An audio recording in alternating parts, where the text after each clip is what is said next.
BRS నుంచి కాంగ్రెస్లో చేరిన 10 మంది ఎమ్మెల్యేల అనర్హత పిటిషన్ విషయంలో హైకోర్టు స్పందించింది సార్. అసెంబ్లీ స్పీకర్కి 4 వారాల గడువు విధించింది. ఈ 4 వారాల్లో ఏదో ఒక నిర్ణయం తీసుకోకపోతే సుమోటోగా మేమే ఏదో ఒక యాక్షన్ తీసుకుంటామని కామెంట్ చేసిన పరిస్థితి. సో ఇటువంటి పరిస్థితుల్లో స్పీకర్ ఏం చేస్తారు, ఏం చేయాల్సి ఉంది? యాంటీ డిఫెక్షన్ లా ఏం చెబుతోంది?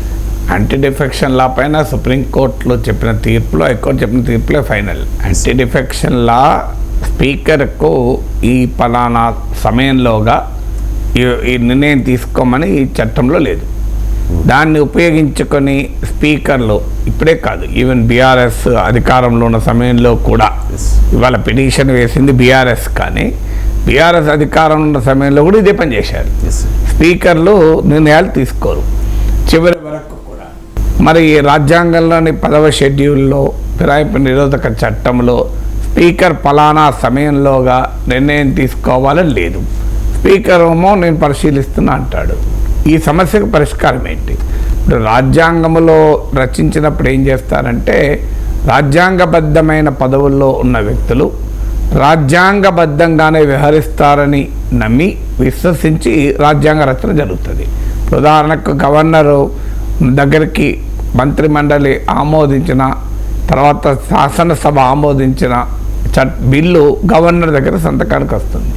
దాంట్లో రాజ్యాంగంలో ఏం చెప్పారు? తన దగ్గరికి వచ్చిన బిల్లు పైన యాజ్ సూన్ యాజ్ పాసిబుల్ అంటే 3 పనులు గవర్నర్ చేయొచ్చు. ఒకటి, రాష్ట్రపతికి ఆ బిల్లును నివేదించవచ్చు, లేదు తిరస్కరించవచ్చు, తిరిగి శాసనసభకు పంపించవచ్చు, లేదు తన అభిప్రాయాలను రాసి శాసనసభను పరిశీలించమని కూడా అడగచ్చు.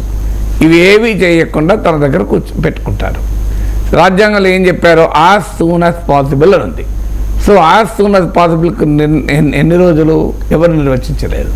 దాన్ని గవర్నర్లు దుర్వినియోగం చేస్తే సుప్రీంకోర్టు దాకా పోయి సుప్రీంకోర్టు అలా సరైనది కాదు, గవర్నర్ ఫైల్ క్లియర్ చేయాల్సిందని తీర్పు చెప్పింది.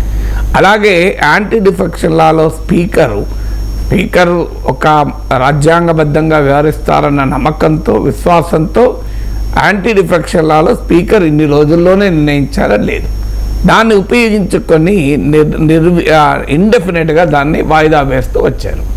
దీనిపైన గతంలో కోర్టులు జడ్జిమెంట్లు ఉన్నాయి. సుప్రీంకోర్టు మహారాష్ట్ర కేసులో చాలా క్లియర్గా సుప్రీంకోర్టు చెప్పింది ఏంటంటే, ఇలా ఎంతకాలం ఉంచుతారు? ఇప్పుడు మీరు ఇండెఫినెట్గా స్పీకర్ నిర్ణయం తీసుకోకుండా ఉంటే ఎలా అని సుప్రీంకోర్టు క్లియర్గా ఆదేశించింది. వారం రోజుల్లోగా ఈ కేసును, ఈ డిస్క్వాలిఫికేషన్ పిటిషన్లను స్పీకర్ ముందుంచి స్పీకరు ఒక టైం పీరియడ్లో దాన్ని పూర్తి చేయండి అని సుప్రీంకోర్టు చెప్పింది. ఎందుకంటే ఒక్కసారి స్పీకర్ నిర్ణయం తీసుకున్నాక దాని లెగాలిటీని, కాన్స్టిట్యూషనాలిటీని కోర్టులో సవాల్ చేయొచ్చు. అందువల్ల కోర్టులో సవాల్ చేయకూడదా స్పీకర్ నిర్ణయాన్ని అంటే, గతంలో సుప్రీంకోర్టు అనేక తీర్పులు చెప్పింది. స్పీకర్ నిర్ణయం తీసుకునేంత వరకు కోర్టులు ఇన్వాల్వ్ కావు.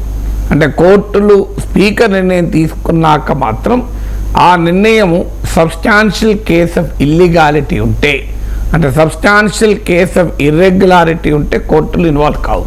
ఎందుకంటే శాసనసభ, న్యాయ వ్యవస్థ రెండు భిన్న సెపరేషన్ ఆఫ్ పవర్స్ ఉంటాయి.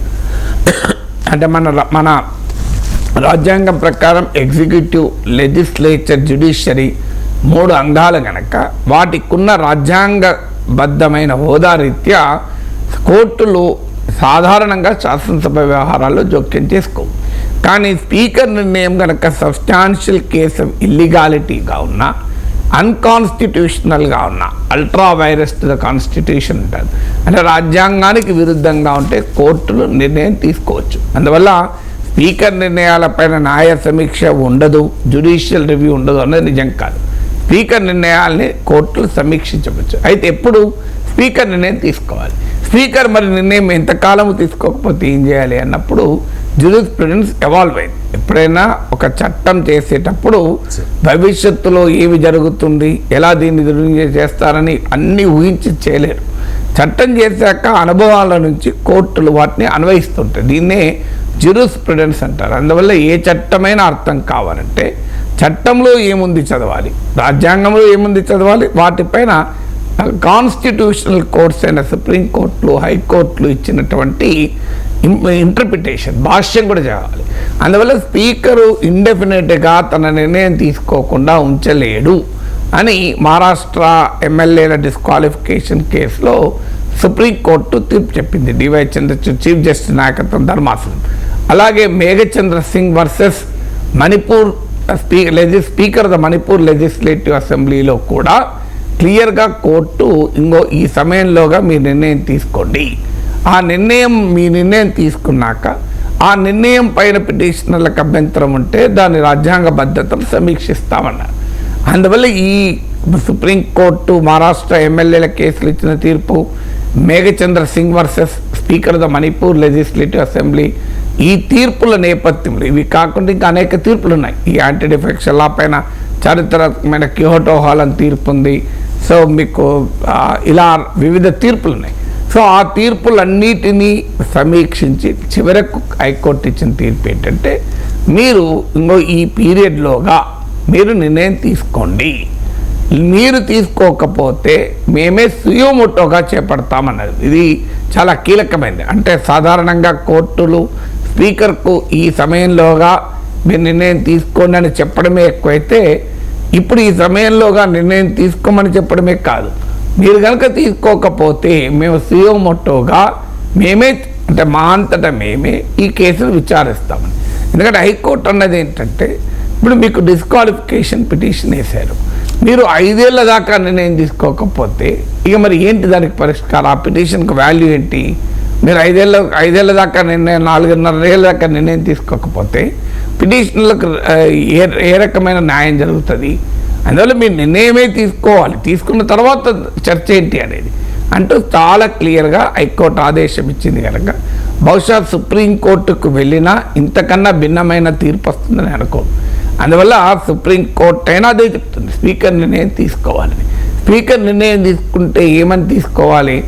అయితే ప్రభుత్వం తరఫున దీనికి కౌంటర్ ఆర్గ్యుమెంట్ అంటే స్పీకర్ వైపు నుంచి వచ్చిన ఆర్గ్యుమెంట్ ఏంటంటే రిట్ ఆఫ్ మ్యాండమస్ను ఇష్యూ చేసే అధికారం కోర్టుకుంటుందా అంటే, రిట్ ఆఫ్ మ్యాండమస్ అంటే ఏంటంటే ఒక చట్టబద్ధమైన ఒక వ్యవస్థకు, ఒక పబ్లిక్ అథారిటీకి ఈ రకంగా చట్టం ప్రకారం చేయాలని కానీ, ఈ రకంగా చట్టం ప్రకారం చేయకూడదని కానీ, రాజ్యాంగ ప్రకారం చేయాలని కానీ చేయకూడదని కానీ కోర్టులు ఆదేశించడాన్ని రిట్ ఆఫ్ మ్యాండమస్ అంటారు. సో రిట్ ఆఫ్ మ్యాండమస్ అంటే ఒక పబ్లిక్ అథారిటీ రాజ్యాంగం ఇలా చెప్తోంది, చట్టం ఇలా చెప్తోంది, మీరు ఇలా చెయ్యండి అని కోర్టే ఆదేశించడం.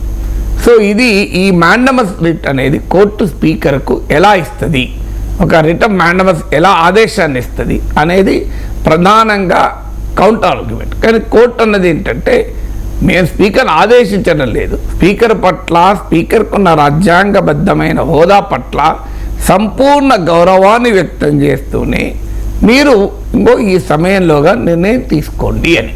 లేకపోతే ఇది ఇండెఫినెట్గా చివరి వరకు 5 ఏళ్ళు అయ్యే వరకు కూడా మీరు నిర్ణయం తీసుకోకపోతే ఇక యాంటీ డిఫెక్షన్ లాకున్న ప్రయోజనం ఏంటి? రాజ్యాంగ కాన్స్టిట్యూషనల్ ఎథిక్స్ దెబ్బతింటాయి కదా.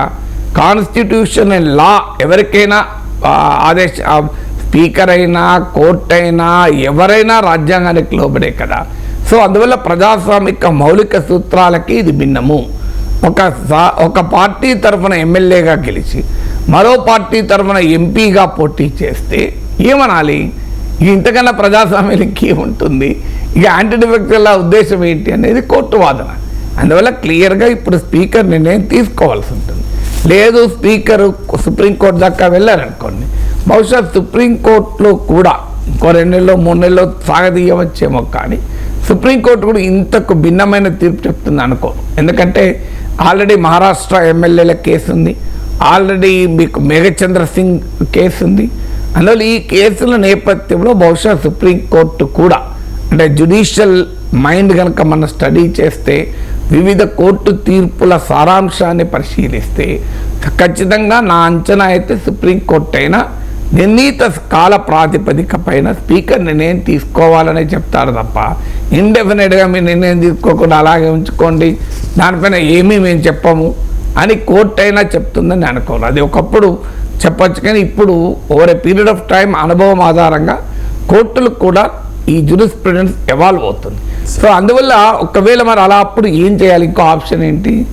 ఈలోగా గనక ఇప్పుడు 10 మంది ఎమ్మెల్యేలు డిస్క్వాలిఫై అయ్యారనుకోండి, బై ఎలక్షన్ జరుగుతాయి. ఇంకో 16 మంది ఎమ్మెల్యేలు వచ్చారని అనుకోండి, 26 మంది ఎమ్మెల్యేలు. అప్పుడు ఏం చెప్తారు? లెజిస్లేచర్ పార్టీ కాంగ్రెస్లో విలీనమైంది అని చెప్తారు. గతంలో టీఆర్ఎస్ చేసిన పనిదే. కాంగ్రెస్ లెజిస్లేచర్ పార్టీని, టీడీ లెజిస్లేచర్ పార్టీని. గతంలో బీజేపీ కూడా రాజ్యసభలో చేసింది. తెలుగుదేశం లెజిస్లేచర్ పార్టీ విలీనమైంది అని చెప్పారు. దీనిపైన కూడా సుప్రీంకోర్టు తీర్పు చెప్పేది ఉంది ఆల్రెడీ. ఎందుకంటే విలీనం అనేది కూడా రాజ్యాంగం ప్రకారం కాదు. వీళ్ళు రాజ్యాంగం 10వ షెడ్యూల్లో క్లియర్గా చెప్పింది ఏంటంటే, ఒరిజినల్ పార్టీ విలీనమైనప్పుడు 2/3 ఆఫ్ ఎమ్మెల్యేలు కనుక దాన్ని ఆమోదిస్తే వారికి యాంటీ డిఫెక్షన్ లా వర్తించదు అని ఉంది. సో దాన్ని మిస్ఇంటర్ప్రిట్ చేసి అసలు లెజిస్లేచర్ పార్టీ విలీనం అనే ఒక కొత్త సిద్ధాంతాన్ని రాజకీయ పార్టీలు చెప్తూ వచ్చాయి. లెజిస్లేచర్ పార్టీ అనేది ఎగ్జిస్టెన్స్లో ఉండదు. అది విత్ ఇన్ ద లెజిస్లేచర్ తప్ప బయట సంబంధం లేదు. లెజిస్లేచర్ పార్టీ అనేది ఎన్నికల కమిషన్ గుర్తింపు ఉండదు. లెజిస్లేచర్ పార్టీ లీడర్ బీఫారంలు ఇవ్వడు. అందువల్ల ఒరిజినల్ పార్టీ మెర్జ్ కాకుండా లెజిస్లేచర్ పార్టీ మెర్జ్ అనే ఆర్గ్యుమెంటే రాజ్యాంగ విరుద్ధం. దీనిపై కూడా ఎన్నడో ఒకరోజు సుప్రీంకోర్టు తీర్పు చెప్తుంది. నేను చాలా ఏళ్ళుగా చెప్తూ వచ్చాను, ఆ మెర్జర్ అన్న నిబంధనే కాన్స్టిట్యూషనల్కి రాంగ్ ఇంటర్ప్రిటేషన్. ఇలాగే స్ప్లిట్కు ఇలాగే ఇంటర్ప్రిటేషన్ ఇస్తే, గతంలో స్ప్లిట్ అనే ప్రొవిజన్ కూడా ఉండే రాజ్యాంగ యాంటీ డిఫెక్షన్లో, దాన్ని రాజ్యాంగాన్ని సవరించి తీసిపడేశారు. ఇప్పుడు కూడా ఆ నిజంగా యాంటీ డిఫెక్షన్లను పార్టీ ఫిరాయింపుల ఆపాలన్న చిత్తశుద్ధే ప్రభుత్వానికి, కేంద్ర ప్రభుత్వానికి ఉంటే ఈ మెర్జర్ అన్న ప్రొవిజన్ కూడా తీసేయాల్సి ఉంటుంది. అన్ఫార్చునేట్లీ దాన్ని ఉంచుకుంటున్నారు, ఎందుకంటే రాజకీయ పార్టీలకు అవసరం కనుక. అందువల్ల ఇప్పుడు మార్గం ఏంటి? సుప్రీంకోర్టుకి వెళితే ఇంకో 2 నెలలో 3 నెలలో టైం దొరకచ్చు. అప్పుడు కూడా సుప్రీంకోర్టు తీర్పు చెప్పాకైనా ఈ 10 మంది ఎమ్మెల్యేలు అంటే ఆటోమేటిక్ ఇప్పుడు 10 మంది ఎమ్మెల్యేల పైన కేసు కాదు ఇది, బట్ ఆటోమేటిక్గా మిగతా వాళ్ళకు కూడా అది వర్తిస్తుంది. అప్పుడు డిస్క్వాలిఫై అయితే బై ఎలక్షన్లు వస్తాయి. అదొక మార్గం. లేదు బై ఎలక్షన్లను తప్పించుకోవాలి అంటే ఈలోగా 16 మంది ఎమ్మెల్యేలు చేరి 26 తీసుకొని విలీనమైంది అని గతంలో కేసీఆర్ ప్రభుత్వ హయాంలో చేసినట్లే టీఆర్ఎస్ లెజిస్లేచర్ పార్టీ కాంగ్రెస్లో విలీనమైంది అని స్పీకర్ ప్రకటించారు. కేసీఆర్ ప్రభుత్వ హయాంలో కాంగ్రెస్ లెజిస్లేచర్ పార్టీ బీఆర్ఎస్లో విలీనమైతే ఇప్పుడు బీఆర్ఎస్ లెజిస్లేచర్ పార్టీ కాంగ్రెస్లో విలీనమైంది. మీరు చేసిన పని మేము చేసినాం అంటారు. అప్పుడు సుప్రీంకోర్టులో తేలాలి, అంటే విలీనం అనే దాన్ని మరి అంగీకరిస్తారు. అది ఇంకా సమయం పట్టే అవకాశం ఉంది. సో అప్పుడు ఉప ఎన్నికలు ఇంకా సుప్రీంకోర్టు విలీనం పైన జడ్జిమెంట్ ఇచ్చేదాకా ఆగుతుంది. సుప్రీంకోర్టు కనుక విలీనం కూడా వీళ్ళు చెప్తున్నట్టు అది రాజ్యాంగ విరుద్ధము అని కనుక అన్నది అనుకోండి, అప్పుడు అనివార్యంగా ఉప ఎన్నికలకు పోవాలి. న్యాయం అయితే అనాలి, బట్ ఇట్ టేక్స్ టైం. ఇప్పుడు ఈ యాంటీ డిఫెక్షన్ లా పైన లార్జర్ బెంచ్ విచారణ జరుపుతోంది. సో దానిపైన జడ్జిమెంట్ వచ్చేంత వరకు మనం ఆగాల్సిందే. స్పీకర్ ఏదో ఒక నిర్ణయం తీసుకోవాలని న్యాయస్థానాలు సూచించడం వరకు, ఆదేశించడం వరకు పరిమితం అవుతాయా సార్? ఒకవేళ స్పీకర్ నిర్ణయం తీసుకోకపోతే ఆ బాధ్యతను కూడా, అంటే వాళ్ళని అనర్హులుగా ప్రకటించే కోర్టులు ఏం చెప్తా అనేది ఎప్పుడు ఊహాగానాలు చేయకూడదు. అది ప్రిన్సిపల్స్కి వ్యతిరేకం. అయినా కోర్టే చెప్పింది కదా, ఇలా మళ్ళీ మీరు పేపర్లో క్లియర్గా ఉంది కదా, కోర్టే చెప్పింది మీరు నిర్ణయం సమయంలో తీసుకోకపోతే సియో మోటోగా మేమే చేపడతామని. అది కోర్టే చెప్పింది, ఏం చెప్పాల్సింది ఏం లేదు. కోర్టు విచారణ చేపడుతుంది. కోర్టు విచారణ చేపట్టాక కోర్టు వాళ్ళ డిస్క్వాలిఫై చేస్తుందా చెయ్యదా అది కోర్టు చూడాలి. That's not for us to speculate. But ఎప్పుడు కూడా కోర్టు తీర్పులు ఊహాగానాలు చేయకూడదు.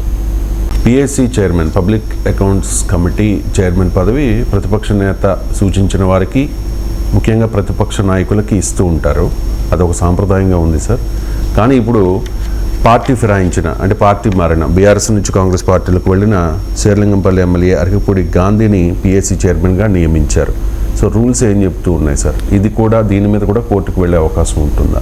ఇప్పుడు కోర్టుకు వెళ్తారా లేదా చూడాలి. కానీ సాంప్రదాయం ప్రకారం అయితే principles and spirit of democracy అన్నిటికీ కోర్టులు ఇన్వాల్వ్ అవుతాయి అనేది క్వశ్చన్. అలా అయితే డిప్యూటీ స్పీకర్ పదవి ప్రతిపక్షానికి ఇవ్వాలి, ఇది సాంప్రదాయం. పార్లమెంట్లో గత 5 ఏళ్ళుగా డిప్యూటీ స్పీకర్ లేడు. లాస్ట్ మోడీ సెకండ్ టర్మ్లో అసలు డిప్యూటీ స్పీకర్నే పెట్టలే, ఎందుకంటే ప్రతిపక్షాలకు ఇవ్వాల్సి వస్తుందని ఇవ్వలేదు. లేదు, అంతకు ముందు కూడా తమ మిత్రపక్షమైన ఏడీఎంకే సభ్యుడికి ఇచ్చారు. సో అందువల్ల రాజ్యాంగ సాంప్రదాయాలు, పార్లమెంటరీ సాంప్రదాయాల్ని పార్లమెంట్ ఫాలో కాకపోతే వాటిపైన కోర్టులు తీర్పులు చెప్పవు. అది ప్రజాస్వామ్య పార్లమెంటరీ డెమోక్రసీ స్పిరిట్కు వ్యతిరేకం. ఖచ్చితంగా పబ్లిక్ అకౌంట్స్ కమిటీ చైర్మన్ ప్రతిపక్ష సభ్యుడే ఉండాలి. ఎందుకు ఉండాలి ప్రతిపక్ష సభ్యుడు? దానికి రీజన్ ఏంటి? అసలు పబ్లిక్ అకౌంట్స్ కమిటీ అంటే ఏంటి? అది పబ్లిక్ అకౌంట్స్ కమిటీ అంటే ప్రభుత్వము చేస్తున్న పబ్లిక్ ఎక్స్పెండిచరు, పబ్లిక్ ఫినాన్సెస్ అంటే ప్రభుత్వాల ఆర్థిక లావాదేవీలు, వ్యవహారాలపైన controller and auditor general CAG audit చేస్తుంది.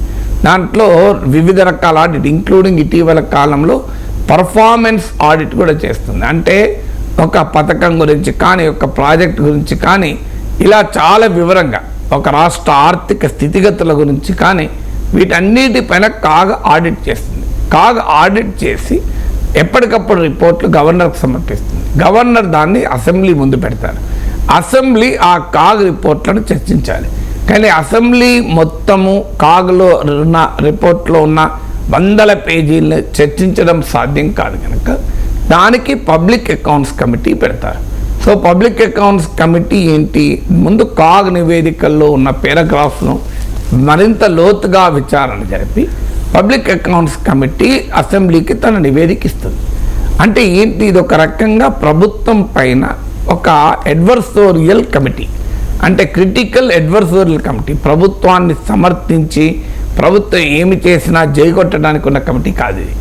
ఈ కమిటీ యొక్క ఉద్దేశమే ప్రభుత్వం చేస్తున్న ఆర్థిక లావాదేవీలపైన చాలా విమర్శనాత్మకంగా తన నివేదిక ఇవ్వటానికి ఈ కమిటీ ఏర్పాటు చేశారు.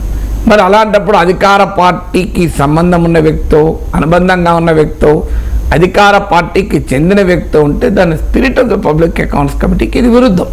సో అరకప్పుడు గాంధీ సామర్థ్యం గురించి ఇక్కడ ప్రశ్న కాదు. ఆయన ఏమో సమర్థుడు కాదని అంటలేను. ఆయన నాకు కూడా చాలా బాగా తెలుసు. ఆయన సామర్థ్యం ఇక్కడ ప్రశ్నార్థకం కాదు. అరకప్పుడు గాంధీయా ఇంకొకరానికి కాదు. ప్రిన్సిపల్ ఏంటి? అదే అరకప్పుడు గాంధీ కనుక బీఆర్ఎస్లోనే ఉంటే is 110% eligible to become the chairman of the public accounts committee. దానికేం డిస్ప్యూట్ లేదు. కానీ ఆయన ఆల్రెడీ బీఆర్ఎస్ నుంచి వెళ్ళి కాంగ్రెస్లో చేరిన నేపథ్యంలో చట్టబద్ధంగా శాసనసభ నియమ నిబంధనల ప్రకారం ఆయన ఇప్పటికీ బీఆర్ఎస్ మెంబరే. ఎందుకంటే అఫీషియల్గా BRS మెంబరే.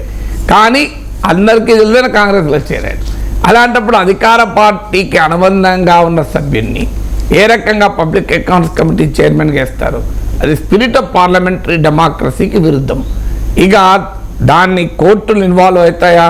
I don't think courts ఇందులో ఇన్వాల్వ్ అవుతాయా అనేది కోర్టుకు పోతే తెలుస్తుంది. అది కోర్టు ఏం చేస్తుంది అనేది. ఎందుకంటే ఇది లెజిస్లేటివ్ బిజినెస్కి సంబంధించిన వ్యవహారం.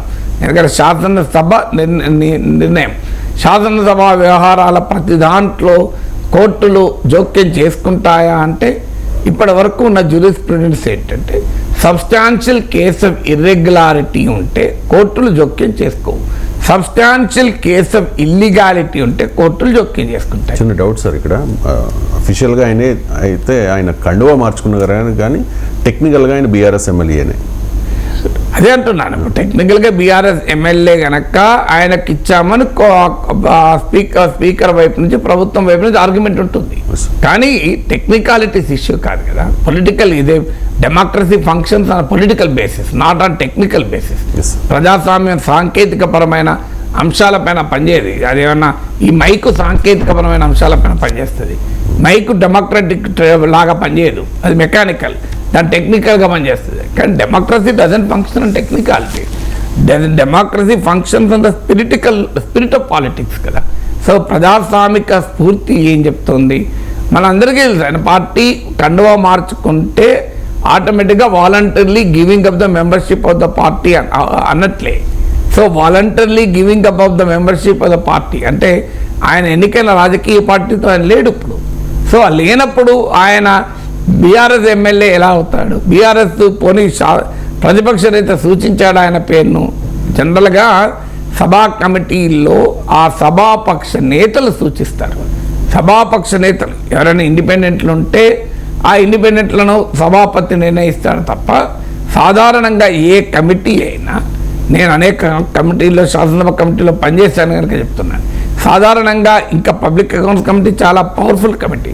సో కమిటీలకు చైర్మన్లను in consultation with the committee సభ్యుల్ని కానీ చైర్మన్లకు కానీ ఆయా పార్టీల సభా నాయకులతో చర్చించే నిర్ణయిస్తారు. ప్రతి పార్టీ ఇంకా మా పార్టీ నుంచి ఫలానా వారు ఇంకో ఈ కమిటీలో ఉంటారు అని చెప్తారు. అందువల్ల క్లియర్గా ప్రతిపక్ష నేత సూచించిన పేరు కాదు. అందువల్ల ఇది టెక్నికల్గా ఆయన ఏ పార్టీ డిస్క్వాలిఫికేషన్ పిటిషన్ ఇంకా ఫైనల్ కాలేదు కనుక ఆయన బీఆర్ఎస్ కావచ్చు, కానీ spirit of the parliamentary democracy ప్రకారం డెఫినెట్గా ఆయన ప్రతిపక్ష సభ్యుడు కాదు. అలాంటప్పుడు పబ్లిక్ అకౌంట్స్ కమిటీ చైర్మన్గా ఉండడం అనేది పార్లమెంటరీ స్ఫూర్తి కాదు. అయితే కోర్టులు ఇన్వాల్వ్ అవుతాయా, కోర్టుకి ఎవరైనా పోయినప్పుడు తెలుస్తుంది కోర్టు ఏ రకం. ఎందుకంటే జ్యూరిస్ప్రుడెన్స్ ఎప్పుడు స్టాటిక్గా ఉండదు, డైనమిక్గా ఎవాల్వ్ అవుతుంది. ఒక 5 ఏళ్ల క్రితం ఏ కోర్టు కూడా స్పీకర్కు మీరు ఇంకో ఈ టైంలోగా నిర్ణయం తీసుకోమని చెప్పలే. ఏ కోర్టు కూడా గతంలో మీరు ఈ టైంలోగా నిర్ణయం తీసుకోండి, తీసుకోకపోతే మేమే సియోమోటోగా చేపడతామని కోర్టులు చెప్పలే కదా యాంటీ డిఫెక్షన్. ఎందుకంటే సిచ్యువేషన్ బట్టి, ఎక్స్పీరియన్స్ని బట్టి జ్యూరిస్ప్రుడెన్స్ ఎవాల్వ్ అవుతూ ఉంటుంది.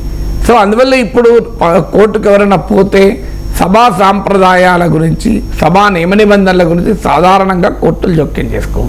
Unless there is a substantial case of illegality. Substantial case of irregularity ఉంటే కోర్టులు జోక్యం చేసుకోవు. మరి దీన్ని ఇర్రెగ్యులారిటీగా కోర్టు భావిస్తుందా, ఇల్లీగాలిటీగా కోర్టు భావిస్తుందా అనేది చూడాలి. సాధారణంగా అయితే సభా వ్యవహారాల్లోకి కోర్టులు ఇన్వాల్వ్ కావు. సో అందువల్ల that we do not know how will court respond. ఎందుకంటే అది కోర్టులో సవాల్ అయినప్పుడు కోర్టు ఎలా రెస్పాండ్ అవుతుందో చెప్పలేము. ఆ కోర్టులు కూడా ఇప్పుడు ఒక కోర్టు ఒక రకంగా తీర్పు చెప్తే మరో కోర్టు ఎలా తీర్పు చెప్తుందో చెప్పలేము. ఇప్పుడు యాంటీ డిఫెక్షన్ లా పైన, బీఆర్ఎస్ ఎమ్మెల్యేల అనర్హత పిటిషన్ల పైన కోర్టు కూడా సింగిల్ జడ్జి బెంచ్ తీర్పు చెప్పింది. ఇప్పుడు డివిజన్ బెంచ్కి పోతామంటున్నారు. డివిజన్ బెంచ్ ఏం చెప్తుందో చూడాలి. డివిజన్ బెంచ్ తర్వాత సుప్రీంకోర్టుకి వెళ్తే మళ్ళీ సుప్రీంకోర్టు ఏం చెప్తుందో కూడా చూడాలి. ప్రొఫెసర్ గారు, ఇజ్రాయెల్ హమాస్ మధ్య యుద్ధం కొనసాగుతోంది. సో యుద్ధానికి సంబంధించి ఇజ్రాయెల్కు భారత్ ఆయుధాలు ఎగుమతి చేయడాన్ని నిషేధించాలనే ఒక పిటిషన్ దాఖలైంది సార్ సుప్రీంకోర్టులో. సో సుప్రీంకోర్టు రియాక్ట్ అయింది. విదేశాంగ విధానపరమైన నిర్ణయాల్లో తాము జోక్యం చేసుకోలేమని పిల్లు కొట్టేసింది. సో విదేశాంగ విధానాల్లో సుప్రీంకోర్టు జోక్యం చేసుకోదా? ఎప్పుడు చేసుకోదు. ఏ విధానపరమైన అంశాలు, విదేశాంగ విధానం అనే కాదు, ప్రభుత్వ విధానం, public policy is executive prerogative. అంటే ప్రభుత్వము ఏ విధానాలు చేపట్టాలి అన్నది అది ఆయా ప్రభుత్వాలు తీసుకునేటువంటి నిర్ణయాలు. అందులో కోర్టులు అందులో జోక్యం చేసుకోవు. ప్రభుత్వాలు తీసుకునే నిర్ణయాల చట్టబద్ధతను, రాజ్యాంగబద్ధతను మాత్రమే కోర్టులు నిర్ణయాలు తీసుకుంటాయి. ఇది ఎస్టాబ్లిష్ పొజిషన్, అందరికీ తెలిసిన పొజిషన్. అయితే ఈ పిటిషన్ వేసిన వారు ఏది రాజ్యాంగం తెలవని, చట్టం తెలియని అమాయకులేం కారు. అది వాదించింది ప్రశాంత్ భూషణ్. కేసు వేసిన దాంట్లో చాలా సీనియర్ బ్యూరోక్రాట్స్ ఉన్నారు, సామాజిక శాస్త్రవేత్తలు ఉన్నారు. ఇది Ashok Kumar Sharma and others versus union of India కేసు. ఇది అశోక్ కుమార్ శర్మనే ఇది రిటైర్డ్ బ్యూరోక్రాట్. ఇతర retired IAS, Indian foreign service, Indian administrative సర్వీసెస్కు చెందిన సీనియర్ బ్యూరోక్రాట్లు ఉన్నారు, డిప్లొమాట్లు ఉన్నారు. అందులో ప్రఖ్యాత సామాజిక శాస్త్రవేత్త అమర్త్య సేన్తో పాటు సహ పరిశోధకులుగా ఉన్నటువంటి జీన్ రీస్ లాంటి వాళ్ళు ఉన్నారు. హర్ష్ మందిర్ లాంటి సోషల్ యాక్టివిస్ట్ ఉన్నారు. అచిన్ వినాయక్ లాంటి ఇంటర్నేషనల్ రిలేషన్స్ ఎక్స్పర్ట్, ప్రముఖ ఎక్స్పర్ట్ ఉన్నారు. సో అందువల్ల ఇది ఆర్డినరీ రాజ్యాంగమో చట్టమో తెలియని అమాయకులేసిన కేసు కాదు. మరి ఇంత క్లియర్గా పబ్లిక్ పాలసీలోకి కోర్టులు ఇన్వాల్వ్ కావు. నిజమే, కోర్టులు ఇన్వాల్వ్ కావు, అందులో అనుమానం లేదు. Article 162 of the constitution of India ప్రకారము పబ్లిక్ పాలసీ, ఫారిన్ పాలసీలోకి కోర్టులు ఇన్వాల్వ్ కావు. అది కేంద్ర ప్రభుత్వం తీసుకునేటువంటి నిర్ణయం. అందువల్ల ఆర్టికల్ 162 ఆఫ్ ద కాన్స్టిట్యూషన్ చాలా క్లియర్గా చెప్తుంది. మరి ఏ ప్రాతిపదిక మీద కేసు వేశారు? ఓకే, సుప్రీంకోర్టు ఆర్టికల్ 162 ప్రకారము ఇది పబ్లిక్ పాలసీ, ఇది ఎగ్జిక్యూటివ్ డొమైన్లో ఉంటుంది, మేము ఎలా నిర్ణయం తీసుకుంటాం, మేమేం స్టాండ్ తీసుకుంటామని సుప్రీంకోర్టు అడిగింది. సుప్రీంకోర్టు చాలా స్పష్టంగా చెప్పింది, ఇజ్రాయిల్ హమాస్ పైన జరుపుతున్న యుద్ధం గురించి కానీ, ప్రభుత్వము ఇస్తున్న అనుమతులు, కంపెనీలు ఇజ్రాయెల్కి ఆయుధాలు ఇవ్వడం గురించి కానీ ఇది మంచిదా చెడ్డదా అనే దానిపైన మేము కామెంట్ చేయడం లేదు. అంటే హమాస్ పైన ఇజ్రాయెల్ మారణహోమం చేయడము, అలాగే భారతదేశం ఆయుధాలు పంపించేటువంటి విధానపరం ఫారిన్ పాలసీ డిసిషన్, ఈ వీటిపైన మేము అది మంచిదా చెడ్డదా కామెంట్ చేయడం లేదు. మేము చెప్తున్నది అంటే ఇది మా పరిధిలోకి రాదు, it doesn't come under supreme court jurisdiction అని మాత్రమే చెప్పింది. అందువల్ల దీన్ని బట్టి ఇజ్రాయెల్కి ఆయుధాలు ఎగుమతి చేయడం కరెక్ట్ అని సుప్రీంకోర్టు అన్నది లేదు, హమాస్ పైన ఇజ్రాయెల్ మారణహోమం చేయడం లేదని భారత సుప్రీంకోర్టు అన్నది అన్న రాంగ్ ఇంటర్ప్రిటేషన్ వచ్చే ప్రమాదం ఉంటుంది. అందువల్ల సుప్రీంకోర్టు క్లియర్గా చెప్పింది we are not going into the merits. అందువల్ల హమాస్ పైన ఇజ్రాయెల్ జరుపుతున్న దాడి, అలాగే భారత ప్రభుత్వం ఇజ్రాయెల్కు మిలిటరీ సాయం భారత కంపెనీలు చేయడం, ఇది మంచిగా చెడ అనేది పొలిటికల్ డొమైన్లో పబ్లిక్ డొమైన్లో తేల్చుకోవాల్సింది. ఇది మా జ్యూరిస్డిక్షన్లోకి రాదు కనుక మేము మెరిట్స్ మీద కామెంట్ చేయడం లేదు. మేము చేస్తున్న కామెంట్ మా కిందికి రాదు ఇది అని మాత్రమే చెప్తున్నాం అన్నది. దానికి ఆర్టికల్ 162 ఆఫ్ ద కాన్స్టిట్యూషన్ ఉదాహరిస్తూ సుప్రీంకోర్టు పేర్కొంది. సుప్రీంకోర్టు వాదన ఏంటంటే ఫారిన్ పాలసీ, ఫారిన్ ట్రేడ్ ఇవన్నీ ప్రభుత్వం తీసుకునే నిర్ణయాలు. ఆ సుప్రీంకోర్టు కొన్ని ఉదాహరణలు కూడా చెప్పింది. హైపాథెటికల్గా రష్యా నుంచి చమురు దిగుమతి చేసుకోవద్దు, ఎందుకంటే రష్యాకు ఉక్రెయిన్కు వార్ జరుగుతుంది. అంటే ఇప్పుడు ఉక్రెయిన్ ఆరోపిస్తుంది రష్యా నుంచి ఆయిల్ దిగుమతి చేసుకోవడం అంటే ఉక్రెయిన్పై యుద్ధానికి సహకరించడమే, ఉక్రెయిన్పై దాడికి అవసరమైన వనరులు రష్యాకు కల్పించడమే అని ఉక్రెయిన్ అంటుంది, వెస్ట్రన్ కంట్రీస్ అంటున్నాయి. కానీ భారత ప్రభుత్వం రష్యా నుంచి ఆయిల్ దిగుమతి చేసుకుంటూ వచ్చింది. నిన్న సుప్రీంకోర్టు అదే అడిగింది, రష్యా నుంచి ఆయిల్ దిగుమతి చేసుకుంటున్నాం, దీనిపైన మేము మాట్లాడచ్చా? రేపు బంగ్లాదేశ్లో పరిణామాలు జరుగుతున్నాయి, బంగ్లాదేశ్తో ఎంత మేరకు ఎకనామిక్ ఎంగేజ్మెంట్ ఉండవచ్చు అని కోర్టుగా మేము వ్యాఖ్యానించవచ్చా? మాల్దీవ్స్లో చాలా పరిణామాలు జరుగుతున్నాయి, మాల్దీవ్స్లో ఇన్వెస్ట్మెంట్ ఉండాలా వద్దా మేము చెప్పవచ్చా? అందువల్ల ఇది మా కోర్టు పరిధిలోకి ఫారిన్ పాలసీ, ఫారిన్ ట్రేడ్ రాదు. ఇది సుప్రీంకోర్టు చెప్పిన మొదటి వాదన. రెండో వాదన ఏంటంటే ఇప్పుడు ఈ కేసును విచారించాలి అని మేము మొదలు పెడితే ఇజ్రాయెల్ హమాస్ పైన మారణహోమం జరుగుతోంది కనుక, జినోసైడ్ మానవ మారణహోమం జరుగుతోంది కనుక పిటిషనర్లు అన్నది ఏంటంటే భారతదేశం ఆయుధాలు ఇజ్రాయెల్కి ఎగుమతి చేయకూడదు అని. మరి అది మేము దీనిపైన తీర్పు చెప్పాలి అంటే హమాస్ పైన ఇజ్రాయెల్ మానవ మారణహోమం జరుపుతుందా లేదా అని మేము విచారణ జరపాలి. అది మేము ఎలా విచారణ జరుపుతాం? ఇంకో దేశం కదా, వేరే దేశంలోకి వెళ్ళి ఏం జరుగుతుందో కోర్టులు నిర్ణయం తీసుకోగలిగాయా? అక్కడ ఏం జరుగుతుందని కోర్టు విచారణ జరపగలుగుతుందా? ఇది రెండో క్వశ్చన్ సుప్రీంకోర్టు వేసింది. సుప్రీంకోర్టు వేసిన మూడవ ప్రశ్న ఏంటంటే జస్టిస్ పర్దీవాలా, ఇది 3 సభ్యుల ధర్మాసనం చీఫ్ జస్టిస్తో పాటు. సో ఒక న్యాయమూర్తి అడిగిన ప్రశ్న ఏంటంటే ఇప్పటికీ ఇజ్రాయెల్కు ఆయుధాల సప్లై చేసేందుకు వివిధ భారతీయ కంపెనీలు అగ్రిమెంట్లు చేసుకున్నాయి, 3 కంపెనీలు ఏమో అగ్రిమెంట్ చేసుకున్నాయి. ఒకసారి కోర్టు దీనిపైన నిర్ణయం తీసుకుంటే ఆ భారతీయ కంపెనీలు అనేక చట్టపరమైన ఇబ్బందులు ఎదుర్కోవచ్చు. ఎందుకంటే ఇంటర్నేషనల్ కాంట్రాక్ట్ బ్రీచ్ అయినప్పుడు కూడా చాలా సీరియస్ కాన్సిక్వెన్సెస్ ఉంటాయి. ఇజ్రాయెల్ కంపెనీలు ఊరుకుంటాయి, మీరు మాకు అగ్రిమెంట్ చేసుకున్నారు ఆయుధాలు పంపాలని, మీరు పంపడం లేదని. అందువల్ల వీటి సంగతి ఏంటి? మరి Indian companies breach of international contract కూడా అవుతుంది కదా అని కూడా కోర్టు ప్రశ్నించింది. అందువల్ల కోర్టు ప్రధానంగా ఇది విదేశాంగ విధాన డొమైన్లో ఉంది, ఫారిన్ ట్రేడ్కి సంబంధించింది కనుక ఫారిన్ పాలసీ, ఫారిన్ ట్రేడ్ అనేది ప్రభుత్వ ప్రెరగేటివ్, ఇది మా పని కాదు అని కోర్టు భావించింది. కానీ వాస్తవంగా పిటిషనర్లు అడిగింది ఏంటంటే వాళ్ళు అడిగిన దాంట్లో ఒక బేసిస్ ఉంది. ఏంటి ఆ బేసిస్ అంటే అంతర్జాతీయంగా భారత ప్రభుత్వము కొన్ని ఒప్పందాలను చేసుకుంటుంది. ఇప్పుడు ఉదాహరణకు 1948లో అనుకుంటాను జెనోసైడ్ అంటే prevention and punishment for the human genocide, మానవ మారణ హోమాన్ని నివారించడం, మానవ మారణ హోమానికి పాల్పడుతున్న వారిని శిక్షించడం అనే అంతర్జాతీయ ఒప్పందం ఉంది. ఆ అంతర్జాతీయ ఒప్పందాన్ని భారతదేశం సంతకం చేసింది. అందువల్ల మరి ఈ ఇంటర్నేషనల్ అగ్రిమెంట్ గౌరవించాలి కదా. ఇప్పుడు already international court of justice Israel గాజాపై జరుపుతున్న మారణహోమాన్ని ఖండిస్తూ ఇజ్రాయెల్ను తీవ్రంగా అభిశంసించింది కూడా ఇంటర్నేషనల్ కోర్ట్ ఆఫ్ జస్టిస్.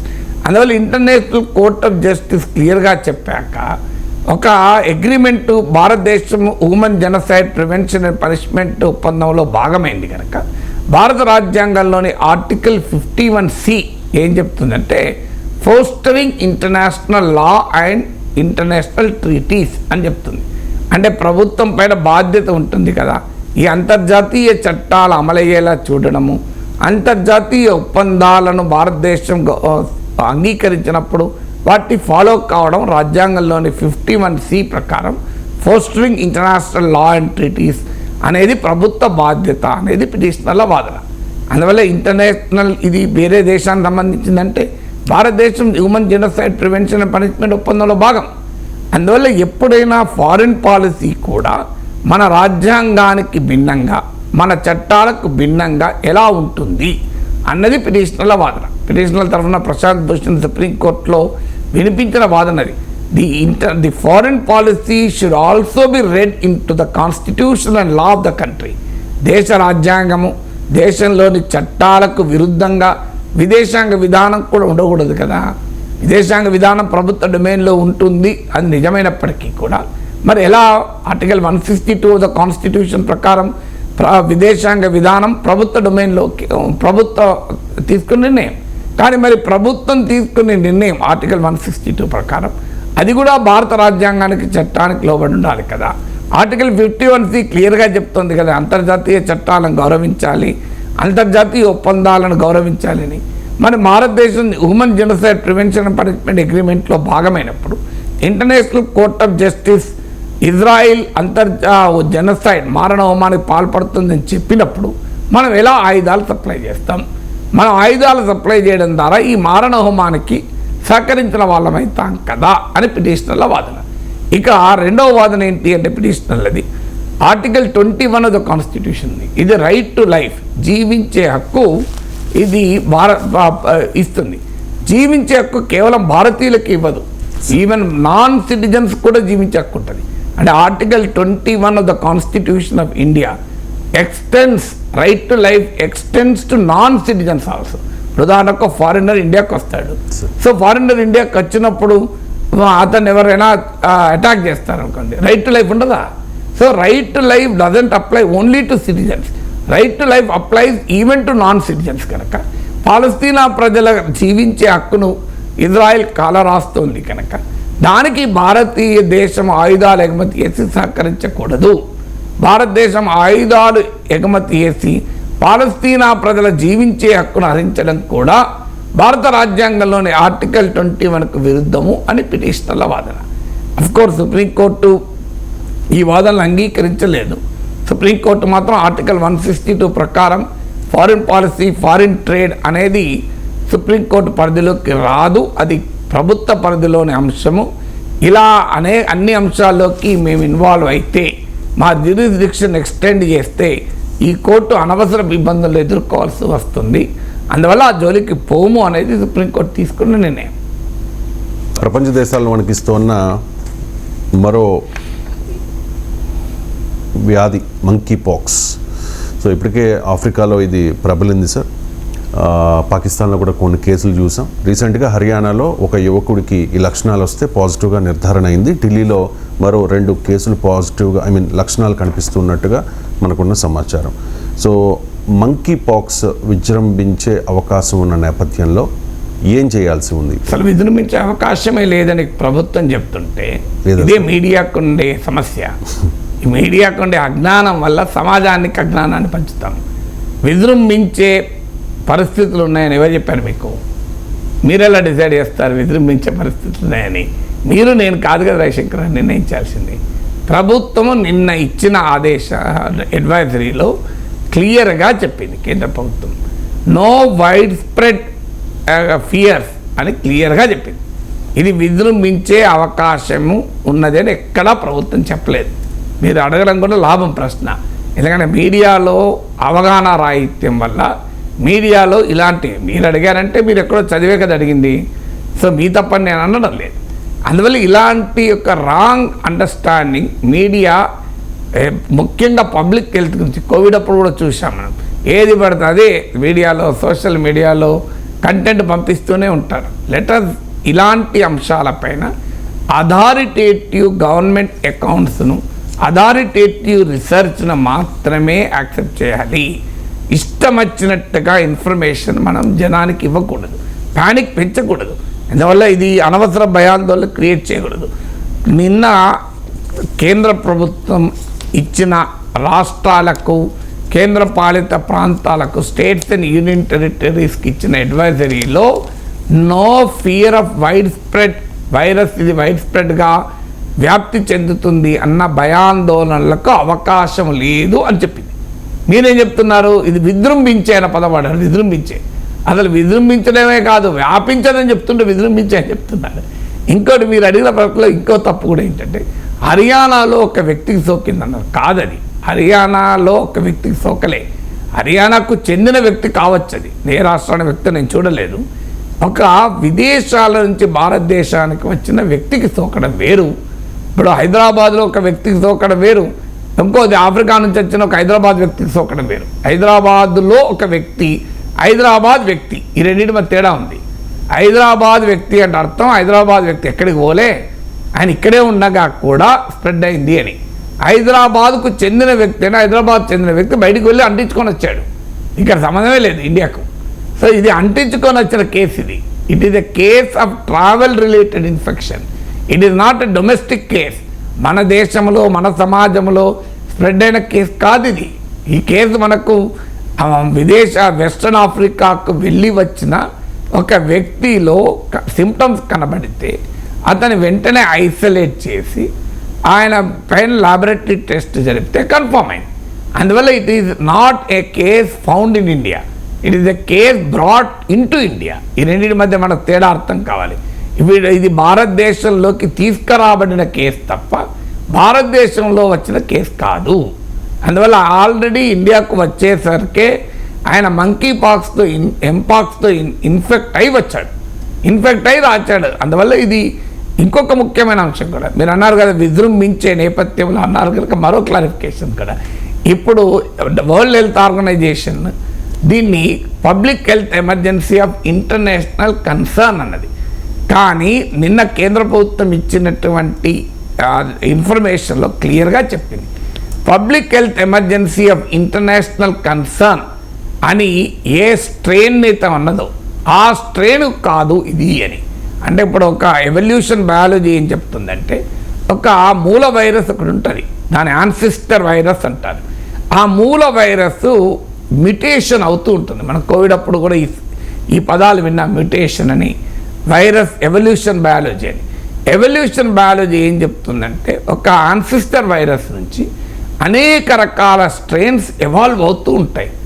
ఆ ఎవాల్వ్ అవుతున్న స్ట్రెయిన్స్లో అన్ని స్ట్రెయిన్స్ ఒకే రకంగా ఉండవు. ఇప్పుడు మనకు కోవిడ్ టైంలో కూడా చూసాం, సెకండ్ వేవ్ చాలా బీభత్సంగా ఉండే, తర్వాత థర్డ్ వేవ్ నీకు అంత ఇన్ఫెక్టివిటీ లేదు, అంత విరులెన్స్ లేదు. అందువల్ల ప్రతి స్ట్రెయిన్ ఒకే రకంగా ఉండదు, వైరస్ యొక్క ప్రతి రూపాంతరం ఒకే రకంగా ఉండదు.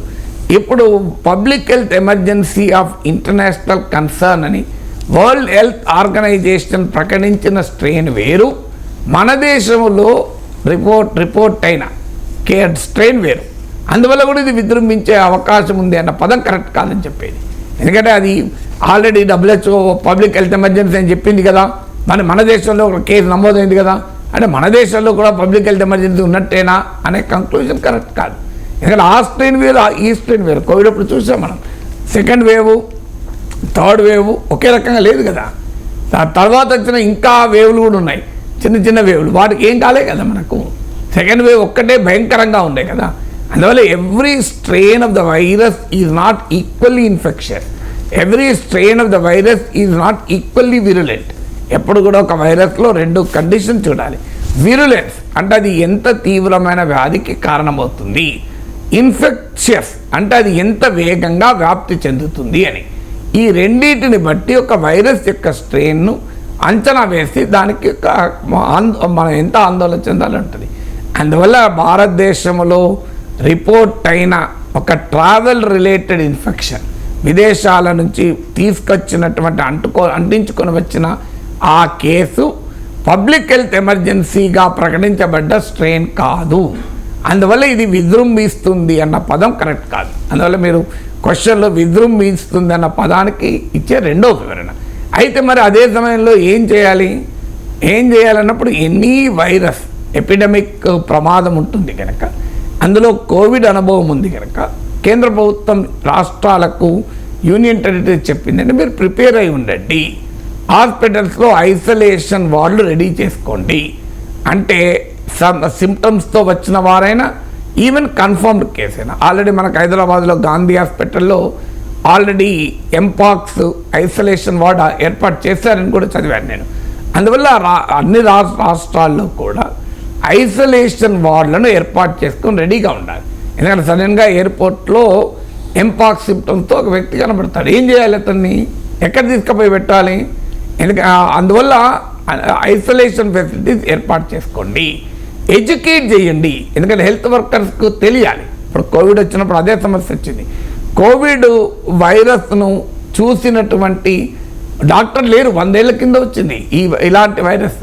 ఇప్పుడు ప్లేగ్ ఉంది, ప్లేగ్ అని ఎలా ఉంటుందో ప్లేగ్ వైరస్ చూసిన వాళ్ళు లేరు. సో అందువల్ల ఈ ఎపిడమిక్స్, మహమ్మారిలు, పాండమిక్లు 100 ఏళ్ళ తర్వాత వస్తే ఎక్స్పీరియన్స్ ఉండదు. అందువల్ల ఇప్పుడు మన దేశంలో ఉన్న హెల్త్ వర్కర్లకు ఈ ఎంపాక్స్ సిమ్టమ్స్ ఏంటి, ఎంపాక్స్ డయాగ్నాస్టిక్స్ ఏంటి, ఎలాంటి వైద్య పరీక్షల ద్వారా నిర్ధారించాలి, అలాగే ఎంపాక్స్ ట్రీట్మెంట్ ప్రోటోకాల్స్ ఏంటి, వీటిపైన హెల్త్ వర్కర్లను మీరు ట్రైన్ చేసి ఎడ్యుకేట్ చేసి ఉంచండి అన్నారు. ఇంకోటి కూడా మనకు అర్థం కావాల్సింది, కోవిడ్ వేరు, ఎంపాక్స్ వేరు. ఎందుకు మీరు భయపడకూడదు అనటానికి నిన్న కూడా కేంద్ర ప్రభుత్వం చెప్పింది, ప్యానిక్ ఉండకూడదు అని కూడా చెప్పింది. రీజన్ ఏంటి అంటే, మీకు కోవిడ్ ఏమో మీకు చాలా వేగంగా వ్యాప్తి చెందడానికి కారణం, ఇప్పుడు మనము తుమ్మినా, దగ్గినా ఆ ఫ్లూయిడ్తో కూడా స్ప్రెడ్ అయిపోయింది కదా, ఎయిర్లో కూడా స్ప్రెడ్ అయింది. ఒక దశకొచ్చారికి ఎయిర్లో స్ప్రెడ్ అవుతుందా లేదా అని చర్చ జరిగింది. కానీ ఇది ఫిజికల్ కాంటాక్ట్ ద్వారా మాత్రమే స్ప్రెడ్ అవుతుంది.